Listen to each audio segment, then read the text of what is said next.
Assalamualaikum warahmatullahi wabarakatuh.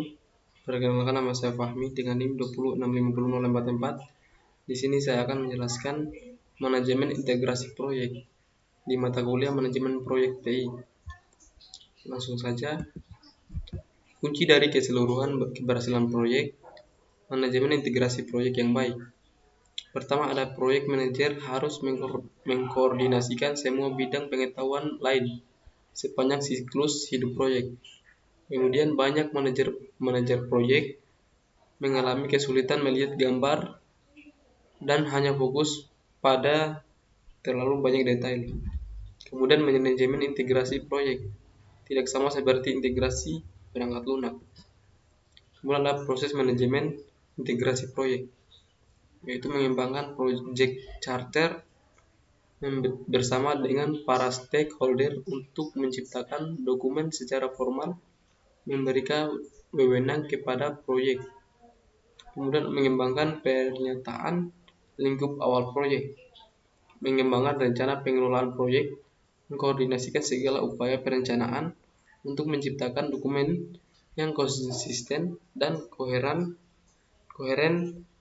rencana manajemen proyek, mengatur dan mengelola eksekusi proyek, memantau dan mengendalikan proyek, melaksanakan pengendalian perubahan terpadu, dan menutup proyek, yaitu dengan mengakhiri semua aktivitas proyek untuk menutup proyek secara formal. Berikutlah Project Integration Management Summary. Ada Project Charter. Setelah menentukan proyek apa yang akan dikerjakan, maka proyek tersebut perlu diketahui oleh seluruh organisasi. Proyek Charter merupakan dokumen yang secara formal menyebut keberadaan proyek dan menyediakan arahan pada sasaran dan pengelolaan proyek. Kemudian Proyek Charter berisi elemen-elemen yang unik yang berlaku pada proyek tersebut. Nama proyeknya harus resmi, manajer proyek, tujuan proyek, penjelasan asal-usul proyek, sponsor proyek, hasil akhir deliverable dari fase proyek, strategi global dalam pelaksanaan proyek, perhitungan waktu kasar dan biaya kasar, sarana dan prasarana dan sumber daya, staf atau vendor. Nama proyek bisa saja sistem informasi rumah sakit, manajer contohnya Basari, tujuannya, asal-usul, sponsor, hasil akhir, strategi, lama buat, biaya, sumber daya, staf atau vendor. Di sini bisa diisi. Penggunaan proyek charter mendefinisikan proyek secara jelas, mengenali atribut-atribut pada proyek, identifikasi otoritas proyek, peran kerja orang-orang yang utama yang terlibat sebagai fondasi yang menopang jalannya proyek. Di sini ada manajemen integrasi proyek.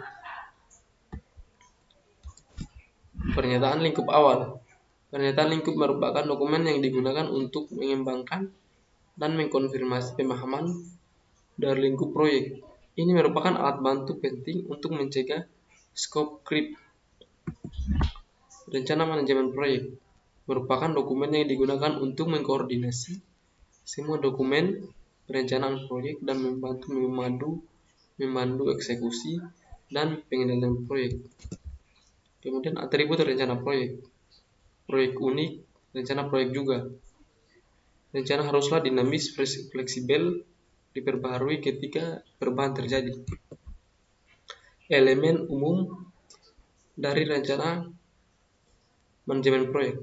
Pertama, pendahuluan, deskripsi bagaimana proyek diatur, proses-proses manajemen dan teknis yang digunakan dalam proyek, pekerjaan yang akan dilakukan, jadwal, dan informasi anggaran. Kemudian ada eksekusi proyek. Eksekusi proyek mencakup pengelolaan dan pelaksanaan pekerjaan yang dilakukan dalam rencana manajemen proyek. Sebagian besar waktu dan biaya biasanya dihabiskan pada tahap diskusi atau eksekusi.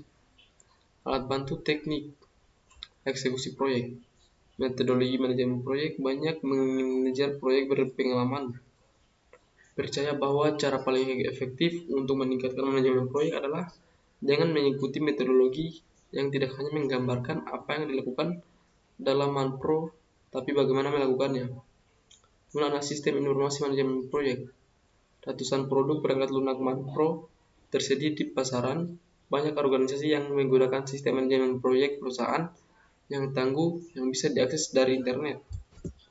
Kemudian memantau dan mengendalikan pekerjaan proyek.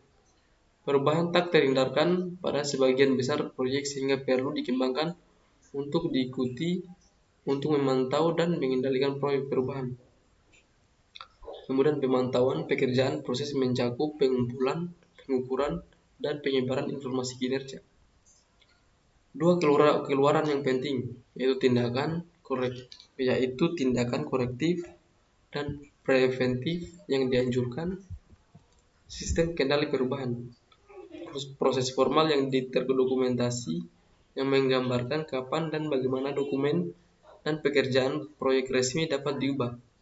Kemudian menggambarkan siapa yang berwenang untuk membuat perubahan dan bagaimana membuatnya. Penutupan proyek. Untuk menutup proyek, Anda harus mengakhiri semua aktivitas. Keluaran utamanya, prosedur penutupan administratif, prosedur penutupan kontrak, produk, layanan, atau hasil akhir, aset, proses organisasional. Kemudian rangkuman. Manajemen integrasi proyek mencakup pengembangan cetak carta proyek, pengembangan pernyataan lingkup awal proyek, pengembangan rencana manajemen proyek, pengaturan dan pengelolaan eksekusi proyek, pemantauan dan pengendalian pekerjaan proyek, pelaksanaan dan pengendalian perubahan, dan penutupan proyek. Mungkin itu saja yang bisa saya sampaikan. Lebih dan kurangnya mohon dimaafkan. Assalamualaikum warahmatullahi wabarakatuh.